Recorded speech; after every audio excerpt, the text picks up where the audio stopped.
Հայաստանը ստիպված կլինի ընտրություն կատարել ԵԱՏՄ-ի եւ Եվրամիության միջև, քանի որ երկու աթոռի վրա նստել հնարավոր չի լինի, այս մասին հայտարարել է Ռուսաստանի Դաշնության փոխվարչապետ Ալեքսեյ Օվերչուկը։ Նա նշել է, որ ԵԱՏՄ-ն եւ Եվրամիությունն ունեն նման օրակարգեր։ Հայաստանի եւ Ռուսաստանի միջև շարունակվում է բազմակողմանի քաղաքական երկխոսություն եւ համաշխարհային օրակարգի վերաբերյալ հարցերի մեծ մասում երկու երկրների մոտեցումները համընկնում են կամ շատ մոտ են։ Այս մասին հայտարարել է Ռուսաստանի Դաշնության արտաքին գործերի նախարարության պաշտոնական ներկայացուցիչ Մարիա Զախարովան։ Պաշտոնական այցով Ղազախստանում գտնվող Հայաստանի արտաքին գործերի նախարար Արարատ Միրզոյանին ընդունել է Ղազախստանի նախագահ Կասիմ-Ժոմարտ Տոկաևը։ Հանդիպման ընթացքում կողմերը քննարկել են առևտրի ներդրումների, տրանսպորտի եւ մշակույթի ոլորտներում երկկողմ հարաբերությունների զարգացման հեռանկարներն, ընդգծվել է, որ Ղազախստանը պատրաստ է 350 միլիոն ԱՄՆ դոլարի չափով ավելացնել Հայաստանին մատակարարվող ապրանքների ծավալը։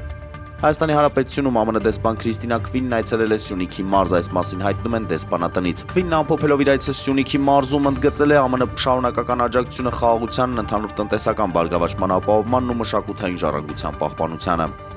Ռուսական բանկերի հնարավոր միացումը SWIFT միջազգային բանկային համակարգին կախված կլինի Ռուսաստանի իշխանությունների գործողություններից, այս մասին Fox News-ին տված հարցազրույցում հայտնել է ԱՄՆ ֆինանսների նախարար Բեսենտը։